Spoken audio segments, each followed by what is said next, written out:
শক্তিশালী শারীরিক গঠন কিভাবে পাওয়া যায়, শক্তিশালী পা কিভাবে বানাবেন, শক্তিশালী ব্রেন কিভাবে বানাবেন, শক্ত হাত কিভাবে তৈরি করবেন, আপনার স্ট্যামিনা কিভাবে বাড়াবেন, এই সব কিছু কিভাবে অর্জন করা যায় আপনারাই বলুন। এক্সারসাইজ, সঠিক খাওয়া, অঙ্কে আরও ভালো কিভাবে করবেন, অনুশীলন, খেলাধুলায় আরও ভালো কিভাবে করতে পারবেন, আরও খেলতে হবে, আরও শিখতে হবে, অনুশীলন করতে হবে। কিন্তু মজার কথা হলো আপনার পা কিন্তু আগে থেকেই আছে, শুধু যথেষ্ট শক্ত না এই আর কি, কিন্তু আছে তো, বেশি শক্তিশালী না এই যা, কিন্তু পা আছে। এমন না যে আপনার পা বানিয়ে নিতে হবে আগে, তাই না? আপনাকে শুধু পায়ের ব্যবহার বাড়াতে হবে, দৌড়াতে হবে, যত দৌড়াবেন ততই শক্ত হবে, ততই স্ট্যামিনা বাড়বে। আপনার ফুসফুস তো আগে থেকেই আছে, কিন্তু ধারণ ক্ষমতা যথেষ্ট নেই। ট্রেডমিলে 3 মিনিট দৌড়ানোর পরেই তাই না? এমন না যে ফুসফুস নেই, আপনার তো আছে, কিন্তু যথেষ্ট ব্যায়াম করেননি বলে কি হয়নি, শক্তিশালী হয়নি।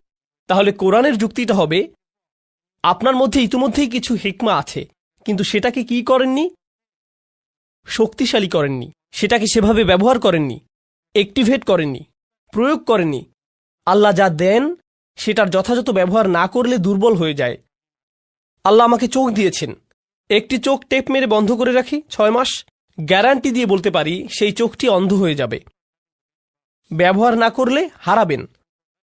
যেসব রোগী কোমাতে পড়ে থাকে 6 মাস বা বছর যাবৎ, সুস্থ হবার পর দাঁড়াতে পারে না, কারণ মাসল অ্যাট্রফি হয়ে গেছে, পেশিগুলোর ব্যবহার করা হয়নি। তাই আল্লাহ আমার ভেতরে কিছু একটা দিয়েছেন, ভালো সিদ্ধান্ত নেবার ক্ষমতা দিয়েছেন, আমাকে আগে থেকেই দিয়েছেন, কিন্তু সেটার ব্যবহার আমি করছি না। আর যত কম ব্যবহার করব সেই ক্ষমতা ততই দুর্বল হতে থাকবে। এভাবে চললে একসময় নিজেকে বলে বসবো আমার তো সেই সক্ষমতাই নেই, আমি তো এটা করতেই পারি না। আর ইদানিংকালে সবচাইতে ভয়ানক বেদনাদায়ক উদাহরণ যা আমি দেখি তা হলো তরুণ যুবকেরা আমার কাছে এসে বলছে, উস্তাদ কিছু একটা বলে আমাকে অনুপ্রাণিত করুন।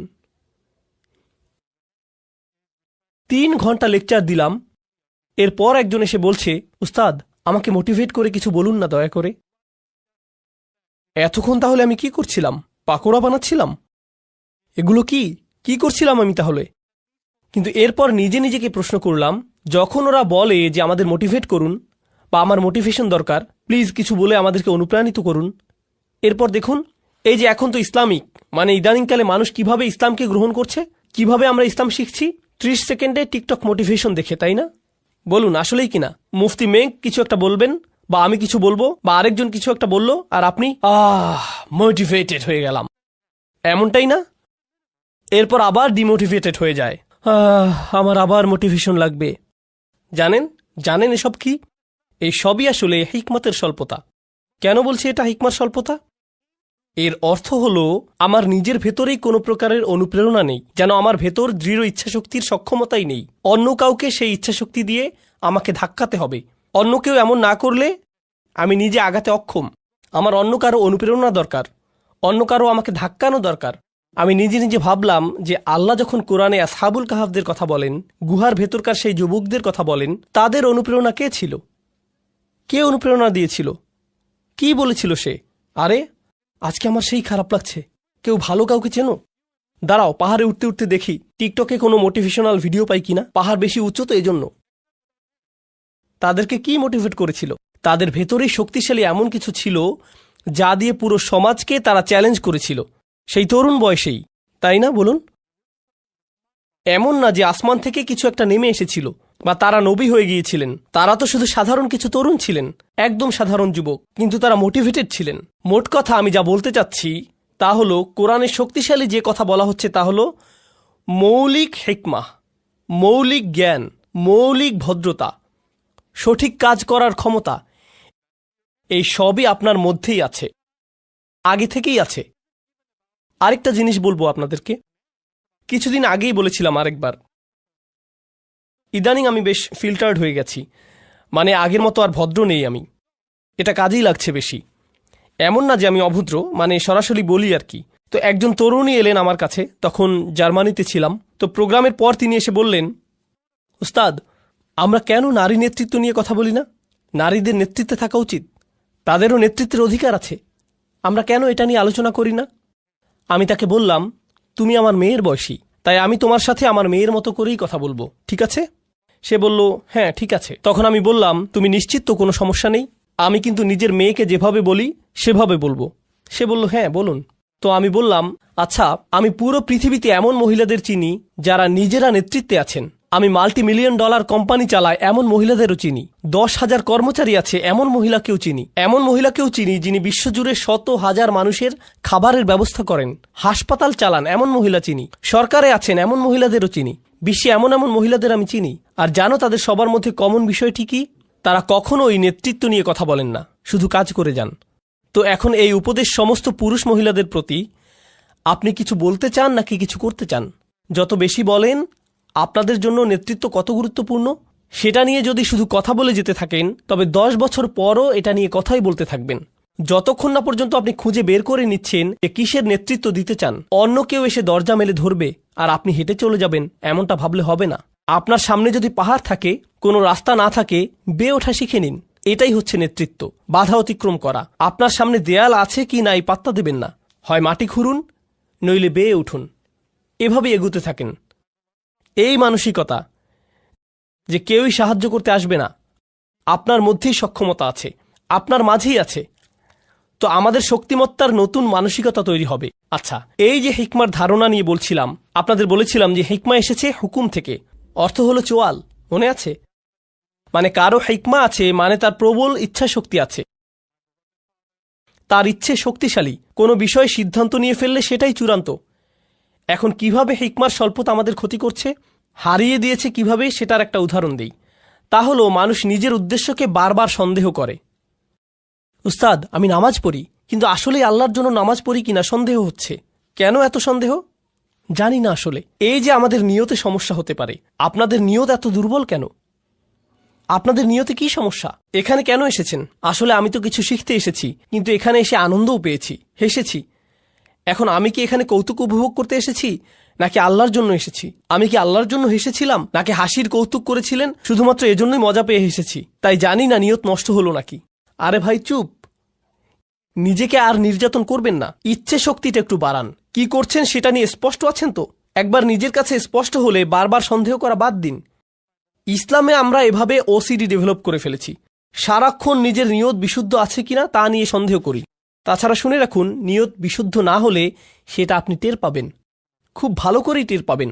বারবার নিজেকে প্রশ্ন করতে হবে না, নিয়ত ঠিক আছে তো? এমন করা লাগবে না আপনার, নিজেই বুঝে যাবেন। বুঝতে পারবেন কোনো একটা সমস্যা হয়েছে।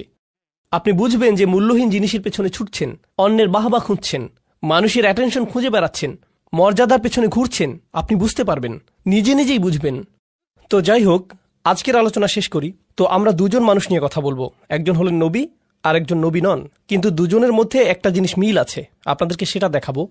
কারণ এখন হতে আমরা শুধু তাত্ত্বিক হিকমার কথা বলবো না, বরং কোরআনের কোথায় কোথায় হিকমার কথা আছে সেগুলো দেখব। তো সর্বপ্রথম আমরা দেখব দাউদ আলাইহিস সালামের ঘটনাতে। কোরআনের এখানে আপনারা পাবেন, আপনাদের অনেকের ফোনেই কোরআন অ্যাপ আছে, সেখানে খুলে দেখতে পারেন ইনশাআল্লাহ। আমিও খুলছি, এখান থেকেই আপনাদের সাথে পড়ছি, ঠিক আছে? তো এটা হলো সূরা নাম্বার 38 সদ, আয়াত নাম্বার 17। আচ্ছা, উসবির আলা মা ইয়াকুলুন আযকুর আবদানা দাউদ যাল আইদ ইন্নাহু আওয়াব। এখানে বলছে ধৈর্য ধরুন। নবীকে বলা হচ্ছে যে তারা যা কিছুই বলে সেগুলোর উপর ধৈর্য ধরুন, আর আমার বান্দা দাউদের কথা স্মরণ করুন। তার ছিল ক্ষমতা, তার প্রচণ্ড ক্ষমতা ছিল, বারবার আল্লাহর কাছে ফিরে আসত। ইন্নাহু আওয়াব। ইন্না সাখখারনাল জিবালা মাআহু, আমি তার জন্য পাহাড় পর্বতসমূহকে বশীভূত করেছিলাম। ইউসাব্বিহনা বিল আশিয়্যি ওয়াল ইশরাক, তারা আল্লাহর গুণগান করত, মানে পর্বতরাও তার সাথে রাত আর দিনের বেলা আল্লাহর প্রশংসা করত। অত্তয়রা মাহশুরত, আর পাখিরাও তার চারপাশে ভিড় জমাত। কুল্লুল্লাহু আওয়াব, তারা বারবার তার কাছে ফিরে আসত। ওয়াশাদাদনা মুলকাহু, এই জায়গাটাতে আমাদের আলোচনার বিষয়বস্তু। আর আমি তাকে দিয়েছিলাম, তার রাজত্ব শক্তিশালী করেছিলাম। ও আতাইনাহুল হিকমা, আর তাকে দিয়েছিলাম হিকমত। যেহেতু আমাদের আলোচনাটাই হলো হিকমতের, তাই না? আল্লাহ বলছেন আমি তাকে শক্তিশালী করেছিলাম, তার রাজত্বকে, আর তাকে দিয়েছিলাম হিকমা। অফাসলাল খিতাব, আর তাকে দিয়েছিলাম সিদ্ধান্তমূলক বক্তব্য, শক্তিশালী বাগ্মিতা। আচ্ছা, এখন যখন আল্লাহ বললেন যে তিনি তাকে হিকমা দিয়েছেন, তাই তিনি এখন তার ব্যাপারে একটা ঘটনা জানাবেন। পুরো ঘটনার বিস্তারিত আলোচনায় যাব না, সংক্ষেপে শুধু বলবো দাউদ আলাইহিস সালাম তার কক্ষে ছিলেন। আল্লাহ বলেন ওয়াহাল আতাকা নাবাউল খসম, আপনার কাছে বিবাদকারী লোকদের খবর এসেছে কি? ইজ তাসাওয়ারুল মিহরাব, দাউদ আলাইহিস সালাম ছিলেন রাজা, আর রাজারা তো থাকে রাজপ্রাসাদে, আর রাজার কক্ষ সাধারণত প্রাসাদের একদম উঁচুতে থাকে, নিরাপদ স্থানে। তো যেখানে নামাজ পড়ে, তো তিনি তার কক্ষে ইবাদত করছিলেন। মেহরাব হলো ঘরের সেই কোণার অংশ যেটা একটু আড়াল, যেখানে নামাজ পড়ে। তিনি ইবাদত শেষে পেছনে ফিরেই দেখলেন তার ঘরে কয়েকজন মানুষ। চিন্তা করুন তো, তার নিজের শোবার ঘরে, একদম ভেতরের ঘরে ঢুকে গেছে তারা। তাহলে কল্পনা করতে পারেন, এই যে আমাদের আমেরিকায় হোয়াইট হাউস আছে, তাই না? আর এই হোয়াইট হাউসে তো নিরাপত্তার অতিরিক্ত অনেকগুলো স্তর আছে। ছাদের উপর স্নাইপার আছে, সিকিউরিটি গার্ড আছে, কুকুর আছে, এই সমস্ত কিছুই আছে ওখানে, তাই না? আর একদম ভেতরে আছে প্রেসিডেন্টের বাসভবন। তো প্রেসিডেন্ট ধরুন বাথরুম থেকে বের হয়ে দেখলেন সেখানে 6 জন বসে আছে। প্রেসিডেন্ট সাহেব, আমাদের একটা প্রশ্ন আছে, মানে কেউ যদি নিরাপত্তার এতগুলো স্তর পেরিয়ে আসে, তবে এটার মানে কি হবে? হত্যা করতে এসেছে, তাই না? মানে তো এটাই। কিভাবে তারা এতগুলো নিরাপত্তা স্তর পেরিয়ে একদম বেডরুমে এসে উপস্থিত হয়, বুঝতেই পারছেন। তো তিনি ফিরে দেখলেন এতগুলো মানুষ। ইদ দাখালু আলা দাউদ, তারা মিহরাবে দাউদের কাছে এলো। ফাফাজি আমিন হুম, তিনি তাদের দেখে ভয় পেয়েছিলেন, হতবাক হয়ে গিয়েছিলেন, কি হচ্ছে এখানে, তাই না? তাছাড়া দেখুন, দাউদ আলাইহিসসালাম কিন্তু শুধু রাজাই ছিলেন না, তিনি সামরিক নেতাও ছিলেন। আর সামরিক নেতাদের কিন্তু শত্রু থাকে। আর তাই তারা যদি তাদের ব্যক্তিগত স্থানে কাউকে দেখতে পায়, তবে বুঝে ফেলে যে এখানে হত্যার চেষ্টা হবে। তো তারা বলল, লা তাখফ খসমানা বাগা বাদুনা আলা বাদ। আরে না না না, ভয় পাবেন না, আমাদের শুধু একটি সমস্যা হয়েছে, আমরা তো শুধু আপনার পরামর্শ চাই। কোরআনের ঘটনাগুলো ভালোভাবে বোঝার জন্যে আমি যা করি তা হলো নিজেকে সেই অবস্থায় কল্পনা করি। এজন্য আমি কল্পনা করলাম যে এই যে এখানের প্রোগ্রাম শেষ করে আমার হোটেলে ফিরে গেলাম, আমার হোটেল রুমের বাথরুমে গিয়ে ফ্রেশ হয়ে নিলাম, এরপর বের হয়ে দেখি সেখানে আপনাদের 8 জন বসে আছেন আমার বিছানায়। উস্তাদ, তখন আপনার সাথে কথা বলার সুযোগ পাইনি। আমার একজন কাজিন এই হোটেলে কাজ করে, তাই একটি প্রশ্ন আছে। আপনি এক ভিডিওতে বলেছিলেন, আরে আমি তো ওখানে ভয়ে ভূত হয়ে যাব।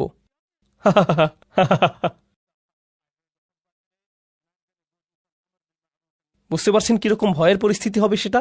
আর সেই অবস্থায় আমি কি ভাবছি, আপনাদের উত্তর দেব নাকি রুম থেকে বের করে দেব, পুলিশ ডাকবো নাকি নিজে দৌড়ে পালাবো। আমার মাথায় যেই জিনিসটি কখনই আসবে না তা হলো, আরে আরে আরামে বসুন, হ্যাঁ সুন্দর, নিজের ঘর মনে করেই বসুন না আপনারা, কোনো সমস্যা নেই। কি খাবেন, চা নাকি কফি? হ্যাঁ ওখানে বসুন, জুতো ওখানে, হ্যাঁ সুন্দর। অলা তুস্তিত ওয়াউহদিনা ইলা সাওয়া আস-সিরাত। তো তারা বলল, আপনি কি আমাদের মধ্যে বিচার করে দেবেন? ভুল উত্তর দেবেন না কিন্তু, এমনটাই তারা বলল। লা তুস্তিত, আজে বাজে উত্তর দেবেন না। এরপর বলল, আমাদের সঠিক পথ দেখান। ইনি হলো আমার ভাই, তার 99টি ভেড়া আছে, আমার আছে একটি। ফাকল আকফিলনিহা, আর সে বলছে তোমার ভেড়াটিও আমাকে দিয়ে দাও। ও আজ্জানি ফিল খিতব, আর সে আমার সাথে চিৎকার চেঁচামেচি করে, ভয় দেখায়, ধমকিয়ে কথা বলে। আজ্জা মানে কারো উপরে ক্ষমতা থাকা, মানে সে নিজের ক্ষমতা প্রয়োগ করে। 99টি ভেড়া মানে সে বেশি ধনী, মানে তার বেশি চাকর বাকর আছে, প্রভাব প্রতিপত্তি আছে। সেই প্রভাব খাটিয়ে সে আমার সাথে বাজে ব্যবহার করে, বলে তোমার ভেড়া দিয়ে দাও। আরে দাও না, কি করবে তুমি ওটা দিয়ে? ভেড়ার ব্যবসা করতে জানলে তোমার শুধু একটি থাকতো না, বুঝতে পারছো? তাই আমাকে দিয়ে দাও, সেটাই ভালো হবে। সে এভাবেই আমাকে ধমকাধমকি করে। ওটা বাদ দেন, আপনাদের এটার নতুন ভার্সন বোঝাচ্ছি। কারণ কিছুদিন আগে আমি পাকিস্তান থেকে এসেছি, সেখানে এমন দেখেছি কিছু মানুষ আছে যে বড় বড় হাউজিং কমপ্লেক্স তৈরি করে, তাই না? হাউজিং কমিউনিটি, অ্যাপার্টমেন্ট কমপ্লেক্স ইত্যাদি, মানে ডিএইচএ, ডিওএইচএস এরকম আর কি। তারা দেখা যায় 5,000 বাড়ি বানাবে। এসব কমিউনিটির বড় দেয়াল থাকবে, বড় গেট থাকবে, অনেক সিকিউরিটি গার্ড থাকবে। আপনি এর বাইরে থাকেন, তার মানে কি, রাস্তায় গেলে সাইকেল ওদিকে যায়, রিক্সা ওদিকে যায়, বাস চলে যায় ওদিক দিয়ে, ট্রাক আরেক দিক দিয়ে। বাহিরের হাইওয়ে এমনই তো, তাই না? মানে সত্যি সত্যি ফ্রিওয়ে। ঠিক এই শব্দের প্রকৃত অর্থ আমি এখানে বুঝেছিলাম, একদম ফ্রি, যেভাবে ইচ্ছা যাও, ফ্রিওয়ে। কিন্তু তাদের গেট দিয়ে ঢুকলে হঠাৎ দেখবেন আপনি বিদেশে চলে এসেছেন। রাস্তাগুলো পরিষ্কার, সবকিছুই শান্ত, নিয়মতান্ত্রিক, সবাই ট্রাফিক আইন মেনে চলছে, মল আছে ভালো ভালো, মানুষগুলো মনে করছে তারা খুব ইংরেজি পারে, আরও কত কিছু। আমি তাদের কিছু রেস্টুরেন্টে গিয়েছিলাম, তারা কোন জিনিসকে ইংরেজি মনে করে সেটা দেখতে। দোস্ত, হোয়াট দ্য হেল ইয়া, মানে কি যে মজা লাগে, খাবারের চাইতেও বেশি মজা এগুলো শুনতে।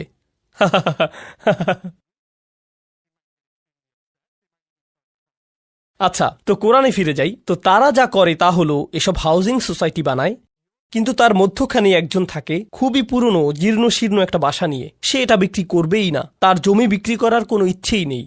তারা তখন কি করে জানেন? তার আশেপাশে সমস্ত জায়গায় বিল্ডিং তুলে দেয়, এমনকি ঘর থেকেও বেরোতে পারে না, কোনো রাস্তা নেই, কিছুই না, ঢুকতেও পারে না। তার একটাই পথ থাকে, বিক্রি করে দেয়া। কারণ তারা ওখানে পুরো জায়গা নিয়ে একটি শপিং মল বানাবে। মানে কিছু মানুষ থাকে খুবই ক্ষমতাধর, অনেক টাকা তাদের, আবার কেউ কেউ থাকে তাদের কিছু সম্পদ আছে তবে কোনো ক্ষমতা নেই। একজনের ৯৯টা আছে আর অন্যজনের কি একটি। যার ৯৯টা আছে সে একজন ওয়ালার উপর খবরদারি করে।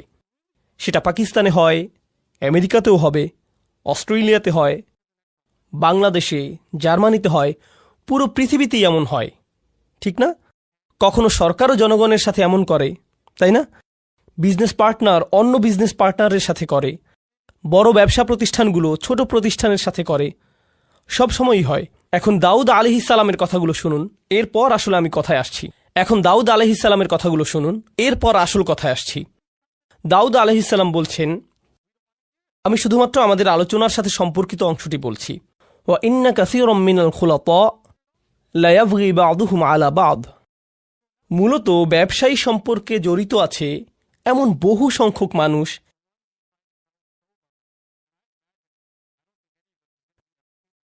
আর প্রেক্ষাপট থেকে বুঝতে পারছেন যে কে কার সাথে জুলুম করছে।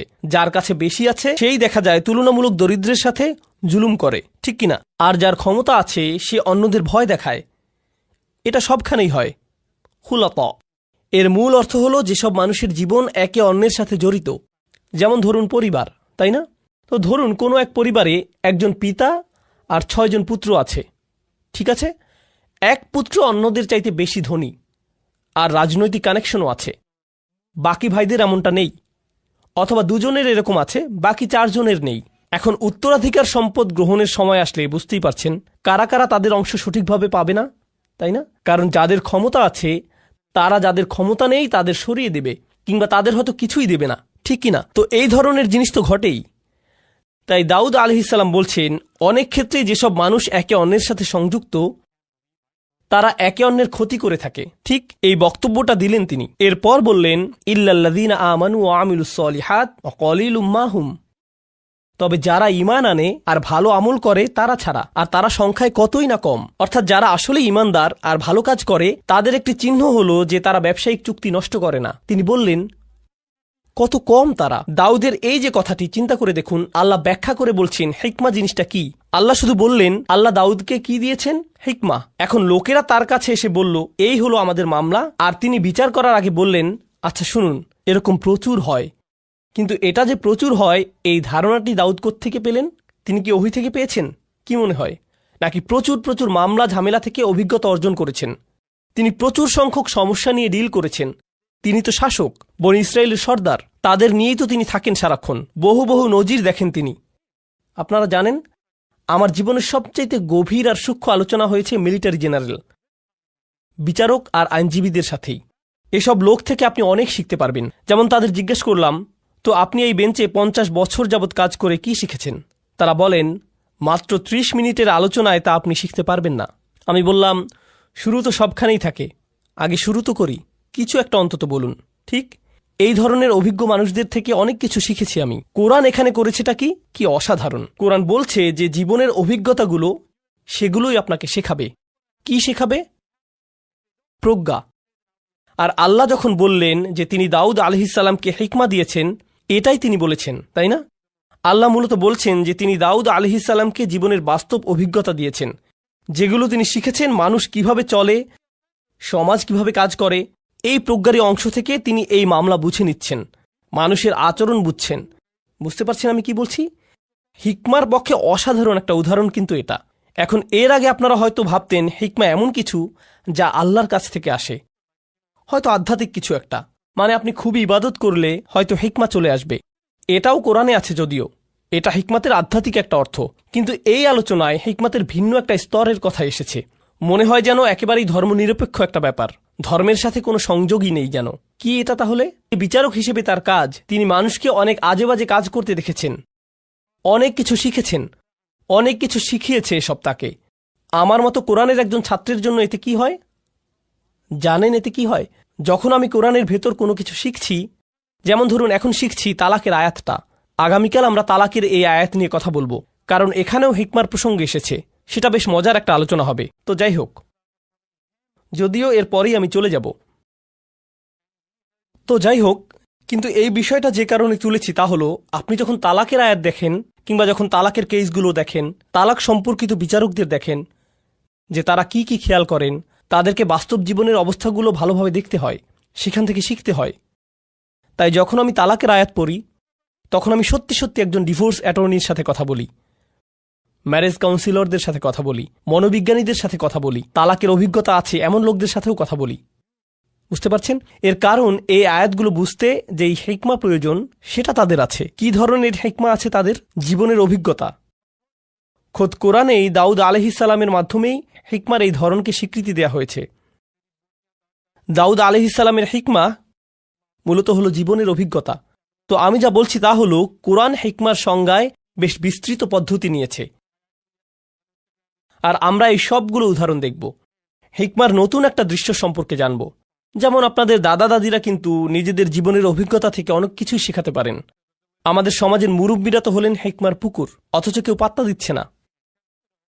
কি কি শিখলেন জীবন থেকে? এভাবে জিজ্ঞেস করে আমরা উপকার নিচ্ছি না তাদের থেকে। বিভিন্ন পেশার মানুষ আছেন যারা জীবন থেকে কত কিছু যে শিখেছেন, কত কিছুই না দেখেছেন। যেমন একটি হিকমতের কথা আপনাদের বলবো, যেটা আমার পক্ষে জানা অন্যভাবে সম্ভবই ছিল না। নেভির একজন জেনারেলের সাথে আমার একবার দেখা হয়েছিল। আমি বলবো না কোন নেভি, কিন্তু তাদের সাথে দেখা করেছি। সেই সময় আমি সূরাতুর রহমান নিয়ে গবেষণা করছিলাম। আর সূরা রহমানে আল্লাহ বলেন, মারাজাল বাহরাইনি ইয়ালতাকিয়ান বাইনাহুমা বারযাখুল লা ইয়াবগিয়ান, তাই না? তিনি দুটো সমুদ্রের কথা বলেছেন, যেই দুটো সমুদ্র মিলিত হয়। তার সাথে তিনি মুক্ত আর প্রবালের কথা বললেন। এরপর তিনি পাড়ি দেয়া জাহাজের কথা বললেন, লাহুল জাওয়ারিল মুনশাআতু ফিল বাহরিকাল আলাম। ঠিক এরপরেই তিনি বলেন, কুল্লু মান আলাইহা ফান, সবাই মারা যাবে, সবাইকে মরতে হবে।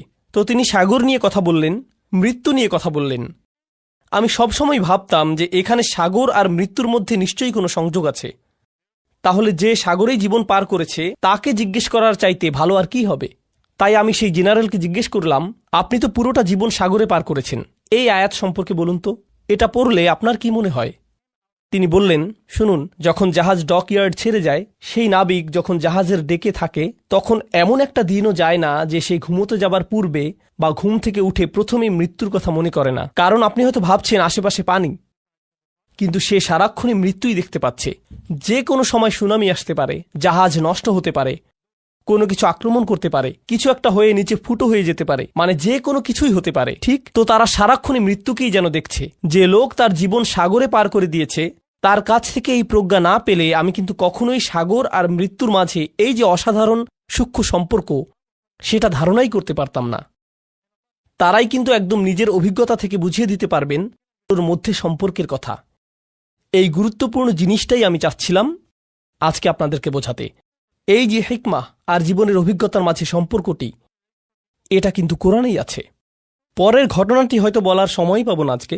আচ্ছা, তবুও একদম সংক্ষেপে বলি। এই দ্বিতীয় ঘটনাটি হলো আধ্যাত্মিক প্রজ্ঞা সম্পর্কিত, জীবনের অভিজ্ঞতা প্রসূত প্রজ্ঞা নয়। কি সম্পর্কিত? আধ্যাত্মিক হিকমা। তা কোরআন থেকে নয়, ওহী থেকে নয়, নবুয়ত থেকেও নয়, বরং সেটা আসছে লুকমানের উদাহরণ থেকে। আল্লাহ লুকমানকে হিকমা দিয়েছিলেন, কিন্তু সেই হিকমা কী ছিল? পুরো দুনিয়া সম্পর্কে চিন্তাভাবনা করার পর, জীবন নিয়ে ভাবার পর, একজন পিতা হবার পর যেই হিকমা লুকমানের এলো, তা হচ্ছে আপনাকে শুধু শুকরগুজার হতে হবে। আনিশকুরলিল্লাহ, শুকরগুজার হতে হবে আপনাকে। এখন যে কোনো বাবা মাই কিন্তু এটা জানেন জীবন কি সহজ নাকি কঠিন। জীবন অনেক কঠিন। জীবনের প্রত্যেক ধাপই নিজস্ব এক কাঠিন্য নিয়ে আসে। সন্তান প্রতিপালন আরেক ধরনের কঠিন কাজ। বাচ্চাদের যখন বয়স বাড়ে, তাদের প্রত্যেক বয়সে জীবন নতুন নতুন জটিলতা নিয়ে হাজির হয়। আপনি ভাবছেন এখনই সবচাইতে কঠিন ধাপ, কিন্তু পরের বছর ভাবেন, আরে এই বছর তো আরো অনেক কঠিন। আপনি যখন ডায়পার বদলাচ্ছেন, তখন বলেন, হায় আল্লাহ, এই বাচ্চা এত ডায়পার কিভাবে নষ্ট করে, তাই না? কবে শেষ হবে এই কষ্ট? এই পিতামাতাই যারা একটা সময়ে ঘুমের অভাবে মরেই যাচ্ছিল, 2 ঘন্টা পর পর উঠতে হচ্ছে, ঢেকুর তুলে দিতে হচ্ছে, ন্যাপি পরিষ্কার করতে হচ্ছে, আরও কত কি। ১৯ বছর পর তারাই আবার বলেন, যখন তোর ডায়াপার পরিষ্কার করতাম সেই সময়টা মিস করি, তখনই তুই ভালো ছিলি, আর এখন তো জ্বালা সহ্য করতে হয়। নতুন পরীক্ষা। লুকমানের জীবন খুব সহজ ছিল না। তার জীবনের অভিজ্ঞতাগুলো তাকে আধ্যাত্মিক এক প্রজ্ঞা দিয়েছেন। কি সেই আধ্যাত্মিক প্রজ্ঞা? আল্লাহর প্রতি কৃতজ্ঞ হও। আর তিনি বলছেন, যেই কৃতজ্ঞ হবে, কি অসাধারণ হিকমা দেখুন, যেই কৃতজ্ঞ হবে সে মূলত কৃতজ্ঞ হয় কিসের জন্য? কি বলছেন তিনি? অমাইয়াশকুর ফা ইন্নামা ইয়াশকুরুলি নাফসিহি। যেই শকরগুজার হবে সে তো নিজের কল্যাণেই শকরগুজার হবে। ব্যাপারটা অসাধারণ। আমি যদি কৃতজ্ঞ বান্দা হতে পারি তাহলে জীবনে সেগুলোতে আটকে থাকব না, সেগুলো নিয়ে দুঃখ পেতে থাকব না। আমার সাথে মন্দ কিছু হলে সেটা নিয়ে বারবার দুঃখ প্রকাশ করি না, সেটা দিয়েই জীবন আটকে রাখি না। জানেন কেন? কারণ আমি এর বদলে কি ধরেছি? কৃতজ্ঞতা। কৃতজ্ঞতা মানে জীবনে যা কিছুই অতীতে হোক না কেন, আমি সেটার ভালো দিকটি খুঁজি। ভালো দিক না খুঁজলে আপনি কখনোই কৃতজ্ঞ হতে পারবেন না, সেটা অসম্ভব। আর এখন যেহেতু আপনি ভালো দিকটি দেখা শুরু করেছেন, জীবনে যা কিছুই মন্দ হোক না কেন, ভবিষ্যতের ব্যাপারে আপনার দৃষ্টিভঙ্গি কেমন হবে? ইতিবাচক, পজিটিভ। কিন্তু নিজের জীবনের অতীতে ফিরে তাকালে, পেছনে ফিরে তাকালে যদি কখনো ভাবেন কত ভয়ানক ঘটনা ঘটেছে, কত কষ্ট পেয়েছেন, অনেক কঠিন ছিল ঠিকই, কিন্তু যদি সেটা নিয়েই পড়ে থাকেন, তাহলে কি ধরনের মানসিকতা গড়ে উঠবে? আমার সাথে এত খারাপ হলো, আর তো জীবনে কখনোই ভালো কিছু হবে না। আমার সাথে শুধু খারাপই হয়, সারাক্ষণ আমি বিপদে পড়তে থাকি, শুধু আমার সাথেই কেন এমন হয়? মনোভাব এভাবেই বদলে যায়। কারণ শকর নেই যে। কারণ যদি আপনার মাঝে শকর থাকতো, তবে কৃতজ্ঞতা বোধও থাকতো। শকরগুজারি সবার আগে নিজের উপকার করে। অমা ইয়াশকুর ফা ইন্নামা ইয়াশকুরু লিনাফসিহি। কি অসাধারণ একটি হিকমত বলুন। এটা কিন্তু হচ্ছে আধ্যাত্মিক প্রজ্ঞা। এমনকি আমি তো বলবো এটা এক ধরনের মনস্তাত্ত্বিক প্রজ্ঞা। জানেন, আমেরিকাতে মানুষ ঘন্টায় $350 দিয়ে সাইকোলজিস্টের কাছে কি শুনতে যায়? আপনার কিছু পজিটিভ সাইকোলজি লাগবে। আমি কি শুধু সূরাতুল লুকমান পড়তে পারতাম না? আরে এমন করলে তো আমার অনেক টাকাও বাঁচত, আবার অনেক সোয়াবও পেতাম, তাই না? আর তাই হিকমার এই প্রথম অংশটি হলো আমার অভিজ্ঞতা নিয়ে কিভাবে চিন্তা করব আর আল্লাহ সম্পর্কে কিভাবে ভাবব। হিকমার দ্বিতীয় অংশে চলে যাই তাড়াতাড়ি, এরপর আজকের সেশন শেষ। আজকের এটাই শেষ বিষয়। লুকমান রাদিয়াল্লাহু আনহু তার ছেলেদের বললেন, কোনো পাপ কাজই ছোট নয়, এমনকি সবচাইতে ছোট কাজও আল্লাহ বের করে আনবেন। কোনো পাপ কাজই ছোট নয়। আমি যেই মূল বিষয়টি বলতে চাচ্ছি তা হলো যে কোনো পাপ কাজই কি নয়, ছোট নয়, এমনকি মাইক্রোস্কোপিক লেভেলের কাজও নয়, এমনকি পাথরের ভেতরে থাকলেও আল্লাহ বের করে আনবেন। ইয়াতি বিহাল্লাহ। আল্লাহ খুবই সূক্ষ্ম, আল্লাহ খুবই সুনির্দিষ্টভাবে করেন। আপনার পাপ কাজকে কখনোই ছোট করে দেখবেন না। আর তাছাড়াও আরও যোগ করি, এর বিপরীতে আপনার কিসের ক্ষমতাকেও ছোট করে দেখবেন না? ভালো কাজের। এমন ভাববেন না যে আরে এসব করে কী বা হবে, ইনফ্লুয়েন্সার তো আর হতে পারলাম না, লাখ লাখ ভিউ তো আর পেলাম না। বুঝতে পারছেন? এই আয়াতগুলো নিজেই পড়াশোনা করে দেখুন না, এখানকার আয়াতগুলো দেখলেই বুঝবেন। তিনি তার ছেলেদেরকে বলছেন, অন্যদের দিকে বাজেভাবে তাকাবে না, বিনয়ের সাথে চলাফেরা করো। তার পুত্রদেরকে বলছেন যে কোথাও যাবার সময়ে উদ্দেশ্য নিয়ে যেন যায়, উদ্দেশ্যহীন চলাফেরা যেন না হয়। অক্সিদ ফি মাশিক। আর তিনি তার ছেলেকে আওয়াজ নিচু করতে বলছেন, তার ক্রোধ নিয়ন্ত্রণ করতে শেখাচ্ছেন, ভদ্রতা শেখাচ্ছেন, তাই না? জীবনের উদ্দেশ্য শেখাচ্ছেন। সে ঘর থেকে বের হবার সময় যেন তার আসল উদ্দেশ্য থাকে, জীবন যেন অর্থবহ ও উদ্দেশ্যপূর্ণ হয়। এসব জিনিসের বেশিরভাগই তিনি তাকে নিজের চেহারার ভাবভঙ্গিও নিয়ন্ত্রণ করতে বলছেন। লা তুসঈর খদ্দাকা লিন্নাস। মানুষের দিকে গাল ফুলিয়ে তাকাবে না, মানুষের চেহারায় বিকৃত করবে না। বেশিরভাগ মানুষ কি মনে করে? এগুলো ছোট ব্যাপার নাকি বড় ব্যাপার? ছোট বিষয় মনে করে। হজ হলো বড় ব্যাপার, হারাম বিশাল ব্যাপার। বড় কোনো ইবাদত করলে সেটা বড় পুণ্যের কাজ হবে, কিন্তু অন্যের দিকে মন্দভাবে তাকানো এটা তো ছোট্ট বিষয়, কিছুই না। আর এই যে প্রজ্ঞা, তার থেকে কি নিজের ছেলেদেরকে শিখিয়েছেন? সবচাইতে ক্ষুদ্র জিনিসকেও ছোট করে দেখো না। এরপর তিনি উদাহরণ দিলেন এমন সব কাজের সেগুলো মানুষ ছোট মনে করে, কিন্তু আসলে সেগুলো বিশাল কিছু। আল্লাহর চোখে সেগুলোও মূল্যবান। আপনি কিভাবে কথা বলেন, কিভাবে চলেন ফেরেন, আপনার মুখভঙ্গি কেমন, নিজের গলার স্বর কিভাবে ব্যবহার করেন, কি ভাষায় কথা বলেন সবার সাথে। ইন্না আনকারাল আসওয়াতি লাসাউতুল হামির। তিনি এই প্রজ্ঞা, এই আধ্যাত্মিক হিকমা শিখেছেন কিভাবে? কোনো ওহী থেকে কিন্তু তিনি এই হিকমা শিখেননি। এছাড়া মজার বিষয় হলো, অনেক মানুষ দেখবেন আপনারা যারা নিজেরা মুসলিম না হলেও লুকমানের উপদেশ মেনে চলে। তারা অন্যদের সাথে সদয় ভদ্র ব্যবহার করে, তারা উদ্দেশ্যপূর্ণ, তাই না? অন্যদের ছোট করে দেখেন না, তারা অন্য কারো উপর গলার স্বর উঁচু করে না। তাদের সব গুণ আছে। এই গুণগুলো তারা কোত্থেকে পেয়েছে? মাঝে মাঝে হয়তো মনে হয় এদের তো ইমানই নেই, তবুও কিভাবে ইসলামিক মূল্যবোধ পেল তারা? কারণ হলো হিকমাহ, সার্বজনীন বিষয়। কারণ হিকমাহ হলো সার্বজনীন বিষয়। আল্লাহ যাকে চান তাকে এটা দিতে পারেন। তো এর সাথে আজকের সেশন আমরা শেষ করছি ইনশাআল্লাহ। বারাকাল্লাহু লি ওয়া লাকুম। আসসালামু আলাইকুম ওয়া রাহমাতুল্লাহি তাআলা ওয়া বারাকাতুহু।